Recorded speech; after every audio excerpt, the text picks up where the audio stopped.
Ah, lo que se vaya grabando te lo voy a enviar. Ah, muchas gracias. Entonces, por eso estoy grabando. Ujú. Bueno, entonces, como te comentaba, si vas a hacerlo en una computadora, para correrlo, como preguntabas, de comprar una computadora de escritorio, o por ejemplo, el mini cluster que nosotros tenemos es en Linux.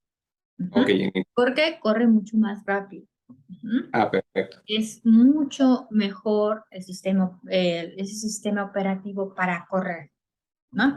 No es difícil aprender, de hecho, Linux tiene unos sistemas operativos ya muy padres en el cual son muy gráficos. Ujú. Ok, No ok. es como hace muchos años, pues sí, casi era por comandos, ¿no? Ahorita ya no, o sea, por ejemplo, Ubuntu, de hecho, muchos de estos programas en YouTube puedes preguntar, ay, ¿cómo se instala tal programa en Ubuntu? Y te dice cómo y todo, ¿no? Hasta por la versión. ¿Por qué? Porque muchos bioinformáticos utilizamos Ubuntu de sistema operativo para correr dinámicas, para docking, incluso docking es mucho más rápido en Más Linux, rápido, sí. entonces es mucho mejor, ¿no? Pero, Sí, de hecho, yo ahorita este es mi laptop personal y es Windows. Entonces, no es ok. de que no se pueda correr o analizar, solo que tarda más, ¿no? Pero lo más recomendable sí es tener una computadora con Linux, ¿no? Sí y no, o sea, depende, ¿no? O sea, yo he Ajá, tenido ambos casos, o sea, yo he tenido una laptop personal en el cual tengo, he tenido los tres sistemas operativos. Ha sido ok, Mac y he tenido Windows y Linux, ¿no? Y Ubuntu, ¿no? Ubuntu lo utilizaba para analizar y Windows solamente para escribir, ya, porque ya, pues ya. para la paquetería es mucho mejor Sí, Windows. en Sí, a mí me Windows, ¿no? pasaba algo similar, tenía Windows y Mac, pero no nunca he utilizado Linux. Entonces sí tenía como... Es, sí. En Mac también se puede utilizar los programas, pero es menos, hace muchos años había más problemas para instalarlo y Sí, todo. sí, sí. La mayoría se va en Ubuntu. Entonces los Ok, tutoriales están más para Ubuntu, no para Mac. Y Ubuntu corre mejor que Mac todavía. ok, ok. Entonces, Ubuntu o Linux, cualquier este sistema. Yo te digo Ubuntu porque es es el más usado y como tiene las dos bondades de que es gráfico y además es fácil o corre rápido, Ujú, por eso muchos utilizan Ubuntu, además es gratuito, ¿no? Hay ok. otros sistemas operativos como Red Hat que es muy bueno, pero tienes que comprar la licencia y todo, ¿no? Entonces casi no hay tanta información sobre instalación de Ubuntu. Entonces, si te estás dando cuenta, hay muchos foros también, o muchos lugares donde uno pregunta. Sí, sí, sí. Entonces, creo que ya has revisado esos foros, ¿no? Sí, sí, sí, también. Bueno, entonces, VMD lo vas a instalar, ¿no?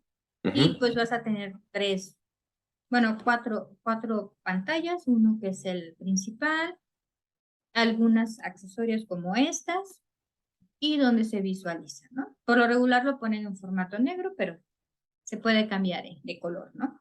Eso lo ok, vamos a ver la próxima clase con mucho más calma, ¿no?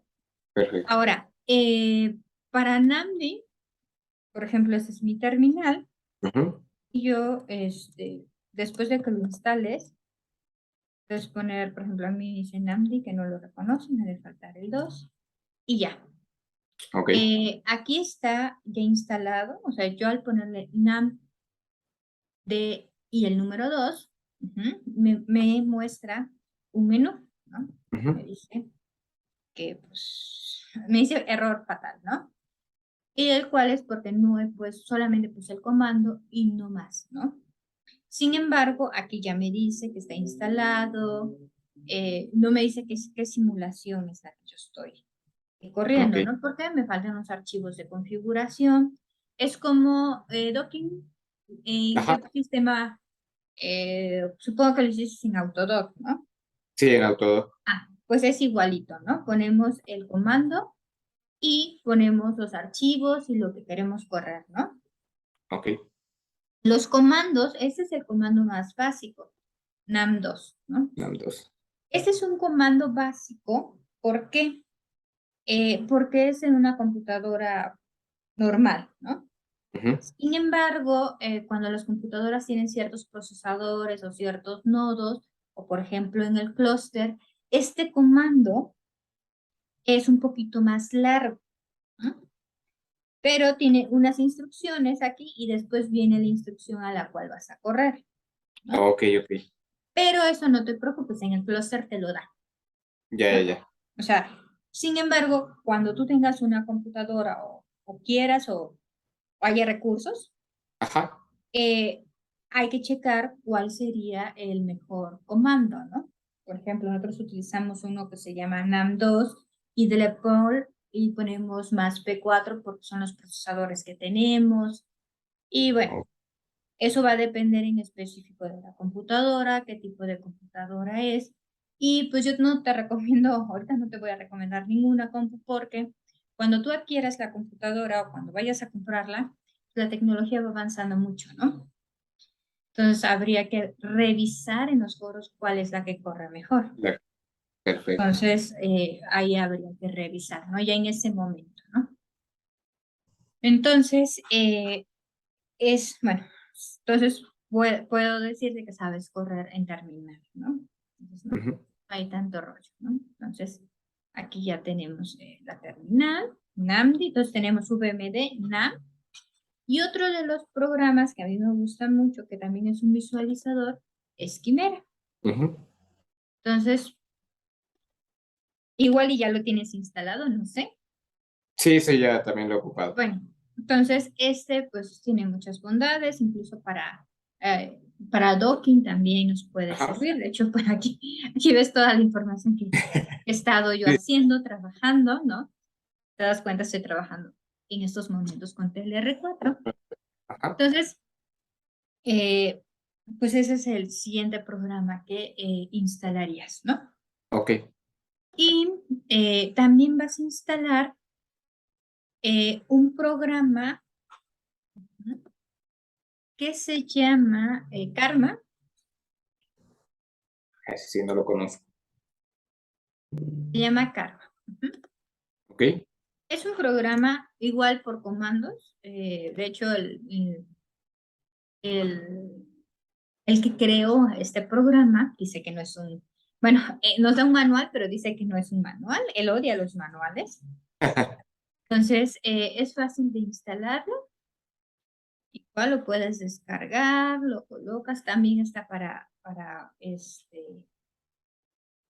Linux y para Windows, ¿no? Aquí está. Ok. Todo aquí lo descargas. No necesitas eh, más rollo, es muy fácil de instalarlo. Cualquier duda o problema que tengas a la hora de instalarlo, me comentas y vemos, ay, quiero enviar El y link. vemos cuál es el problema, ¿no? Ah, perfecto.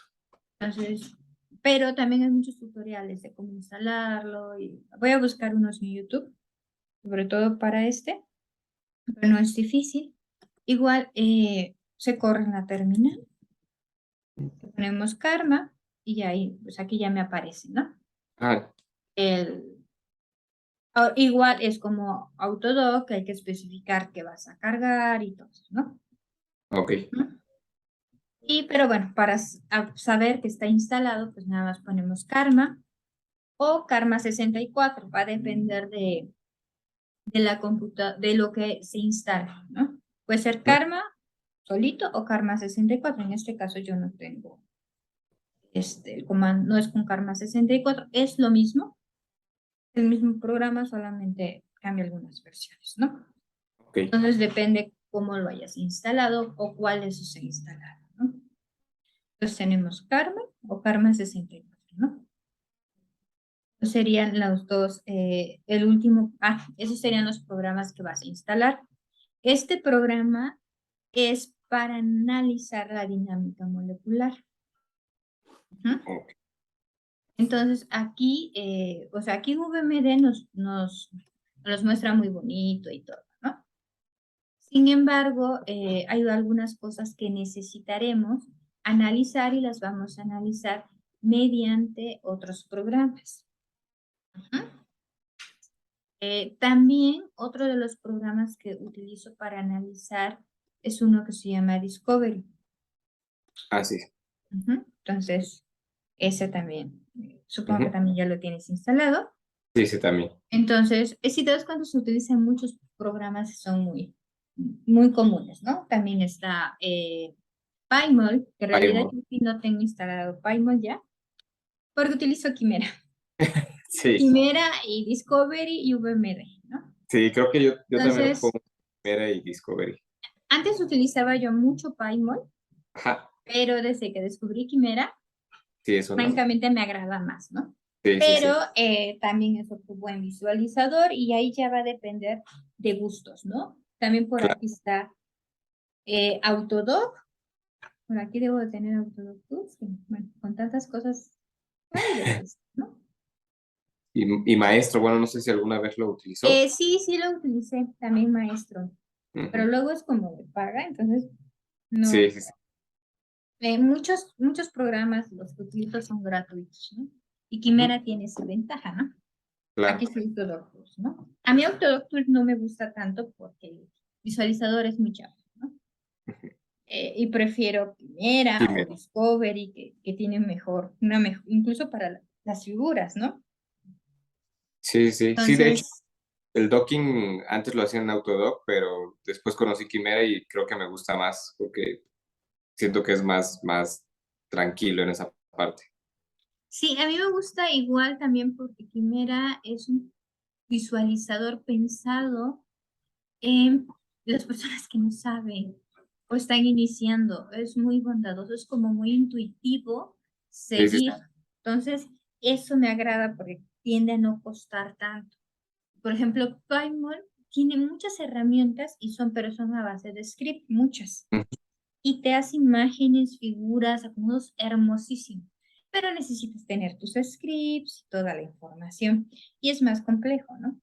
Claro, Entonces, para ir aprendiendo, pues es mucho mejor un sistema donde no haya scripts, ¿no? Aunque bueno, yo sé trabajar con ellos y no hay problema, ¿no? Pero sí para o sea, si hay algo más fácil, pues el cerebro lo agradece, ¿no? claro. Entonces, esos serían los programas que vamos a utilizar, ¿no? VMD, Quimera, Discovery, Karma y NAM. Ujú. Ahora, Ujú. nosotros lo que vamos a hacer es una simulación. Es decir, yo te voy a enseñarlo a preparar, ¿m? Lo vamos a correr al sistema, Ok. pero lo vamos a correr 2 segundos, ¿no? Ujú. Y después yo te voy a pasar una pequeña dinámica que ya está hecha.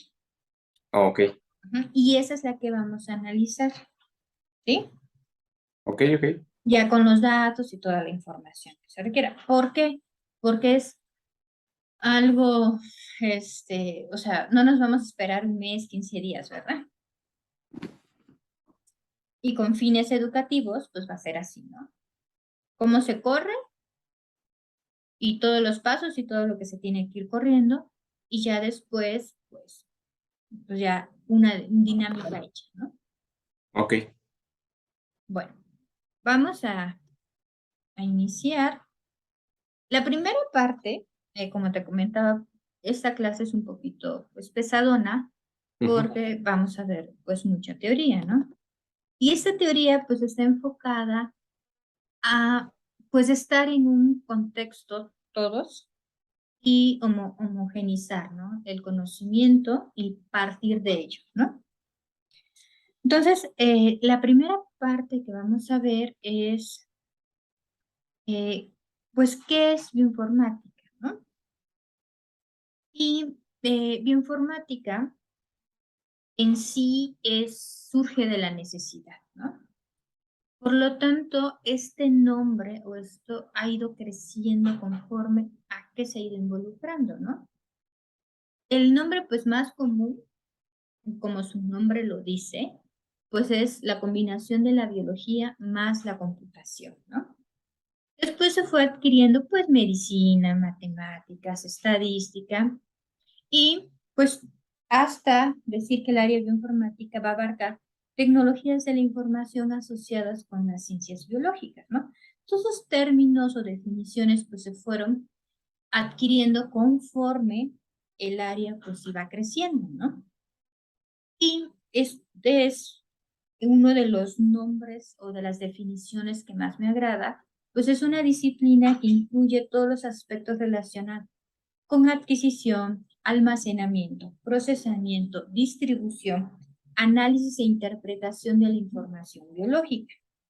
Y esto pues nos va a dar un panorama pues grande, ¿no? El área bioinformática va a tener varios aspectos, desde hacer docking proteína ligando, desde análisis de sistemas biológicos, proteómica, genómica, microarreglos, biología computacional. Entonces, es un área donde nosotros podemos hacer diferentes tipos de cálculos para ¿qué? ¿Qué es lo que queremos en el área bioinformática? ¿Cuál es la razón de existir?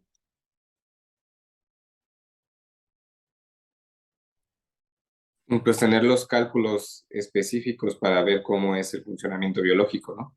Exacto, es entender ese funcionamiento biológico, ¿no? Y como comentaba, el área bioinformática surge a partir de un problema, ¿sí? ¿Qué problema? Tenemos un problema biológico y le queremos dar una solución computacional, ¿no? Entonces, la primera forma de resolver o el primer problema que hubo fue el análisis de datos, ¿no? Esos análisis de datos de haber secuenciado proteínas o ácidos nucleicos y no saber qué hacer con ellos o cómo analizarlos, ¿no? Porque ya tenemos una gran cantidad de genes, de proteínas secuenciadas, pero estar analizando al ojo, pues cansado, hay errores, donde lo guardas, entonces surgen las bases de datos, ¿no? Y las bases de datos, pues meramente, pues primero fue almacenamiento, pero también interpretación, contrastar, ¿no? Y han surgido varias algoritmos o herramientas para poder analizar, ¿no? Por ejemplo, bueno, se hicieron plantillas de cálculo en el cual pues se capturan los genes, las proteínas en un orden específico. Es decir, para facilitarnos tanto la distribución como el análisis e interpretación, se les da un formato, ¿sí? Hay un formato específico que nos va a indicar ciertas cosas, que en informática se le llama banderas. Esas banderas o guías nos van a servir ¿para qué? Para decir, ok, ese es el nombre de la proteína, aquí inicia y termina la secuencia, toda esta información que necesitamos, ¿no? Y pues está en un formato de texto simple para que se pueda revisar. Muchas bases de datos al final en la forma gráfica, cuando lo vemos en internet, pues suele ser pues muy bonito, ¿no? Muy gráfico. Pero cuando exportamos información, pues es un formato de texto simple, ¿no? Surgen los alineamientos, ¿no? ¿Has hecho alineamientos, Eri? No, no he hecho. Bueno, los alineamientos, pues es la comparación de secuencias, ¿no? De secuencias que queremos preguntarnos o que sabemos que tiene un ancestro común. ¿Sí? O queremos saber qué tan relacionadas son para decir si son homólogos o no. ¿Sí? Qué tan similares son, que eso se da en porcentajes, no la homología. La similitud, pues nos va a decir, bueno, entre más similar sea, eh, probablemente desciende de un ancestro cercano, ¿no? Ok. Y es una herramienta muy importante, no solo para clasificar. Al principio nosotros podemos hacer alineamientos para ir clasificando los microorganismos, ¿no? Basado en los genes, en algunas proteínas o en diferentes proteínas, ¿no? Pero nos sirven los alineamientos para reconocer patrones, para identificar mutaciones. Por ejemplo, ahorita con SARS-CoV-2 Ujú. Muchos de los estudios han sido basados en alineamientos, incluso no solamente a nivel secuencial, a nivel estructural. De hecho, la bioinformática de proteínas podríamos decirla que la dividimos en secuencial y estructural, ¿no? O sea, Ujú. 2D y 3D o 4D. Pero en realidad es lo mismo, ¿no? ¿Por qué? Porque ambas se pueden combinar. ¿Mm? Y, por ejemplo, has modelado proteínas, ¿no? Sí. La base para un buen modelado es un buen alineamiento, Ujú. ¿no? Si encontramos el molde adecuado, ¿cómo sabemos que ese es el molde? A partir de un alineamiento, ¿no? Miento. Si no hay molde, pues hacemos modelado ab initio, pero el modelado ab initio también se basa en alineamientos, pero son otro tipo de alineamientos eh, diferentes, ¿no? O sea, utilizan alineamientos de regiones core, utilizan otra metodología, pero está basado en la búsqueda de homólogos. ¿Mm? Y ya, lo que no se sabe o lo que no hay homólogos cercanos ni remotos, se hace a veces por propiedades físico-químicas, por plegamiento, representando pues cuál es el posible plegamiento de esas regiones, ¿no? Bueno, entonces, el alineamiento pues también nos sirve para tener proteínas, ¿no? Estructura. Lo menciono porque en la pandemia los primeros estudios que se realizaron fue con proteínas basadas, estructuras tridimensionales basadas en SARS-CoV-1. Bueno, algunos ya le dicen uno, otros solamente SARS-CoV y en Sí, sí. MERS. Entonces, pues fue basado en ello. Ya cuando se cristalizó, pues ya se utilizan los cristales, ¿no? Cristales, Pero claro. mientras se utilizó lo que se sabía, ¿no? Porque no se podía detener, ¿no? Incluso podríamos decir algo bueno de la pandemia, que en realidad no son muchas cosas buenas, o tal vez podríamos decir que solo eso es algo bueno, es que a nivel bioinformático y de bases de datos se agilizaron muchas cosas. Mucho. Se crearon metodologías impresionantes para, el área de bioinformática sí tuvo un empuje para desarrollar vacunas y medicamentos en tiempo récord. Sí, claro. Entonces, eso demostró pues las fortalezas. Además, muchos se publicó así preprints también, ¿no? Y la información se compartió, ¿no? No fueron, para cualquier investigador que quisiera trabajar en ello o aportar, estaba libre, ¿no? Entonces, ahí también pues se crean, por ejemplo, bases de datos especializadas, ¿no? Que pueden ser dependiendo de, ¿no? Dependiendo de la novedad, de la necesidad, de la moda, porque incluso hay moda en la ciencia, ¿no? Y, por ejemplo, bases de datos específicas para SARS-CoV-2, pero también cuando fue lo de influenza, también hay bases de datos que se crearon para influenza. ¿Mm? Hay bases de datos para cáncer, para diferentes tipos de cáncer. Hay bases de datos que contienen diferentes programas para hacer bioinformática. También existen esas bases de datos, que ahí reúnen todas y ya uno escoge cuál es la que quiere, ¿no? Tiene un menú Ok. ahí para selección, ¿no? Y bueno, también otra de las cosas que a nivel computacional ha buscado solución, pues es el diseño de fármacos racional y el área inmunoinformática. ¿Mm? Ujú. Ahí, pues sí tiene mucho peso, ¿no? A nivel de salud, a nivel farmacológico, a nivel industrial, ¿no? Dentro del diseño racional de fármacos, pues podemos tener desde fármacos de nuevo, ¿m? Ujú. Hasta reposicionamiento de fármacos, búsqueda de farmacóforos, biotecnología para mejorar la absorción, la administración de los fármacos, en sí una gran variedad de información, ¿no? Que va a aportar para el diseño, ¿no? O para obtener el fármaco. como tal, ¿no?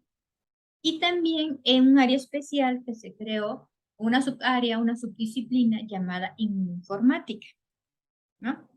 Que esta pues está dedicada a darle solución basado a nivel computación en el área inmunológica.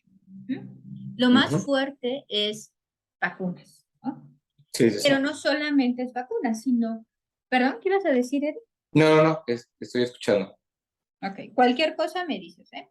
Sí, gracias. Entonces, como ves, es muy, muy grande la información que hay, ¿no? Ujú. Y en sí, por ejemplo, va a haber ciertas herramientas que se ocupan, tanto, por ejemplo, en el diseño de fármacos como el de vacunas, en ambos, ¿no? Como docking, modelado molecular, alineamientos, eh, dinámica molecular, en fin, diferentes herramientas que nos van a servir para ese diseño, tanto de fármacos o de vacunas, ¿no? Pero pues se subdividen, ¿no? Claro. Y pues se puede utilizar dependiendo de lo que queramos, ¿no? Bueno, eh, no sé, has visto diferentes bases de datos, ¿no? Sí. ¿Qué bases de datos has utilizado? Bueno, he utilizado el de PDB, ¿Ah? si no mal recuerdo. Bueno, es que Pupken, no sé si es también base de datos, también es, ¿no? ¿Cuál? Pupken Ah, sí, sí, también es una base de datos. también. A ver, ¿qué Ujú. otra? Bueno, son las que recuerdo ahorita. Ok, bueno.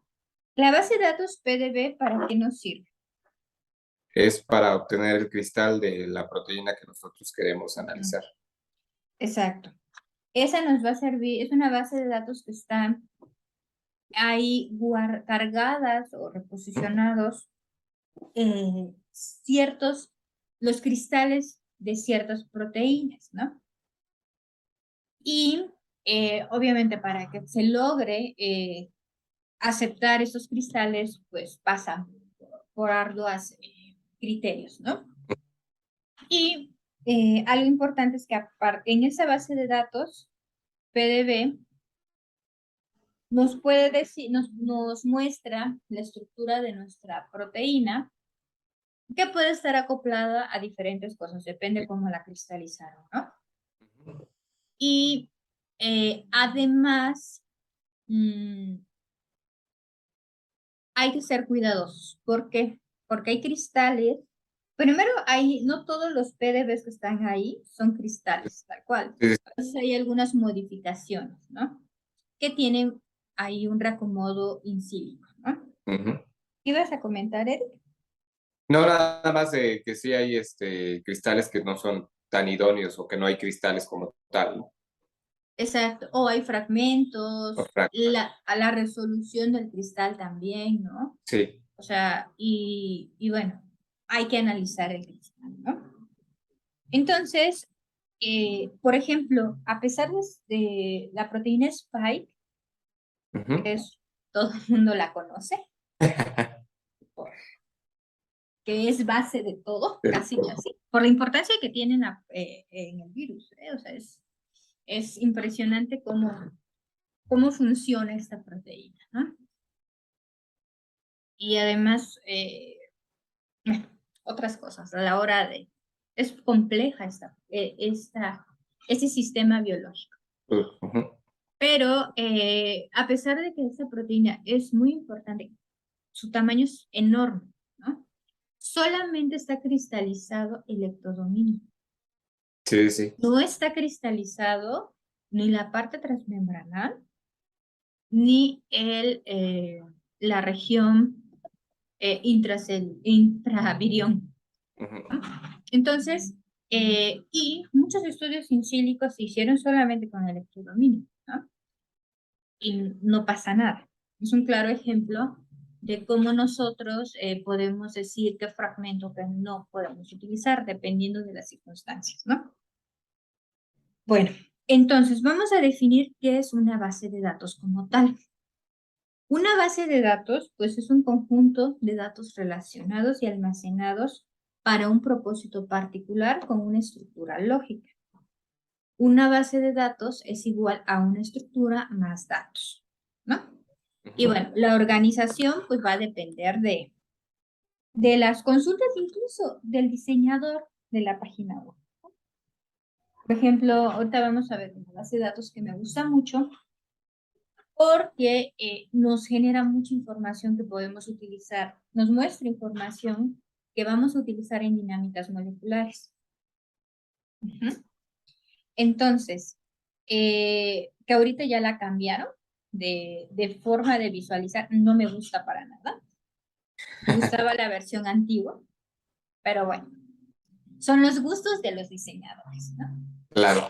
Entonces, pues va a depender mucho, ¿no? Entonces, lo importante es de una base de datos es la estructura y los datos. Yo puedo tener en mi disco duro una gran cantidad de información, pero esa gran cantidad de información, si no está estructurada de una forma que me sirva para poder contrastarla, analizarla e inferir información, no es una base de datos.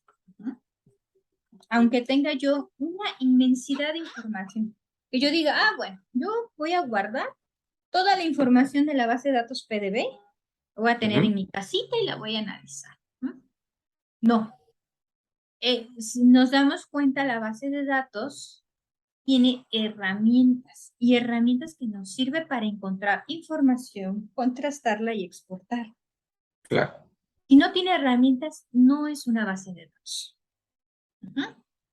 Una base de datos pues va a contener la información, una información diversa, desde que nosotros podamos querer, ¿no? Una base de datos que utilizamos mucho es la base de datos PubMed, donde buscamos artículos y todo, ¿no? Entonces, ahí nos divertimos mucho buscando la información, ¿no? Afortunadamente no tenemos que ir de revista en revista, ¿no? Sí, claro. Entonces, es genial, ¿no? Y debe de haber un proveedor de recursos, porque al tener tanta información y sobre todo se tiene que actualizar, ¿no? Entonces, no solamente es mantenerla, sino irla actualizando, ¿no? Hay dos, bueno, en realidad son tres proveedores grandes. Una es la del NCBI, la mayoría pues, lo conocemos, que pues es la base de datos pues que tiene PubMed, la norteamericana, ¿no? Está la ENVI, que es la base de datos europea, y hay una japonesa, pero ya no la pongo porque está en japonés, la vemos, ¿no? Y además, en realidad ya la base de datos, la NCBI y la EBI están en constante relación. Es decir, yo puedo irme de la base de datos del NCBI a Uniprot y de Uniprot a PubMed, a diferentes bases de datos del NCBI.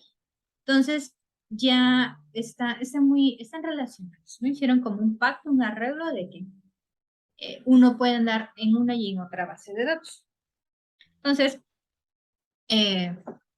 no hay tanto rollo en ese sentido. Ahora, ¿qué base de datos vamos a utilizar? Pues va a depender de lo que nosotros querramos utilizar.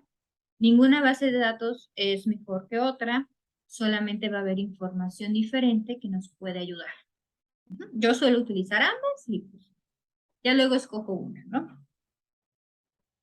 Bueno, las bases de datos las podemos clasificar. Y en esta clasificación es importante porque si vamos a analizar secuencias, contrastar información, debemos de saber qué tipo de base de datos es. Por ejemplo, tenemos bases basadas en confianza. Se clasifican en bases curadas y no curadas. Las curadas son las bases de datos que ya tienen una información, por ejemplo, las secuencias van a tener un alto grado de calidad.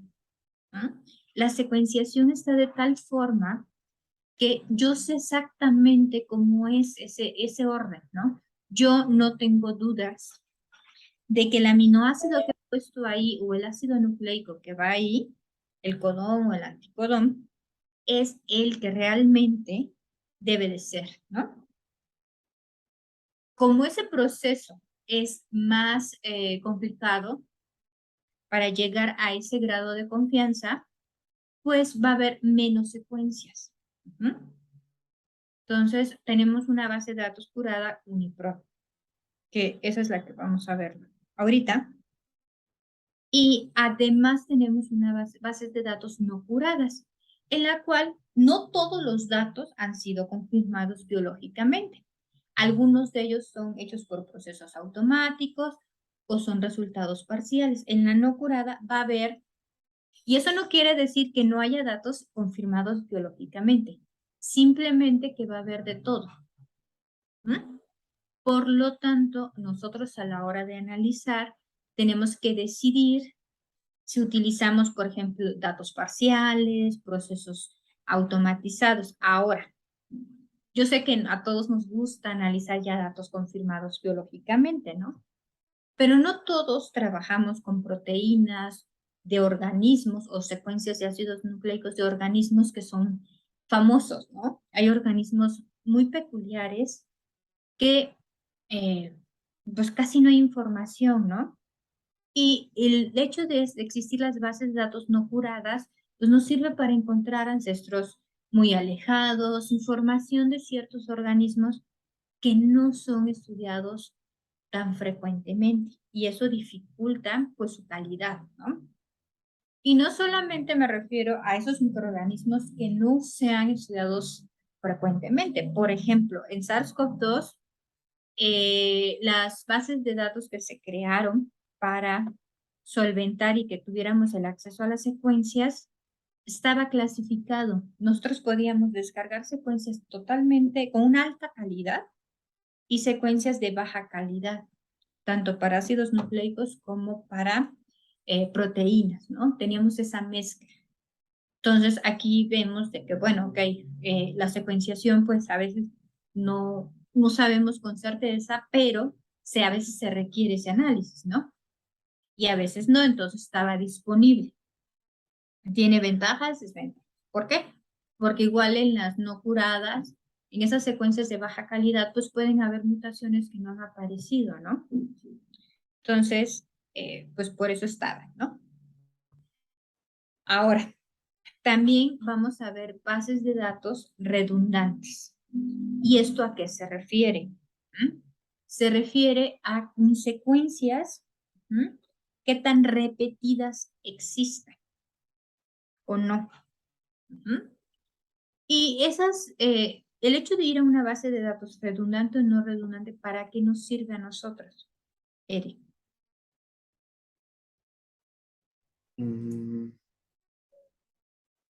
A ver, déjeme. Por ejemplo, yo tengo una proteína, ¿no? Yo quiero hacer una dinámica de una proteína. Esa proteína es importante para la cura del cáncer, ¿no? O para una vacuna, no sé, para alguna enfermedad, ¿no? Y tengo muchas secuencias. Y esas secuencias están repetidas y hay secuencias no repetidas. Bueno, yo creo que la redundante nos podría servir en el hecho de que como casi no hay información, bueno, eso es lo que entiendo, ¿no? Que casi no hay información de esa, bueno, de esa, por ejemplo, de esa proteína. El hacer un análisis con esa proteína nos permitiría, por así, aumentando la información en la base de datos. No sé si estoy en lo correcto. No, por ejemplo, lo redundante quiere decir, por ejemplo, secuencias que van a estar redundantes, van a estar varias veces repetidas, ¿no?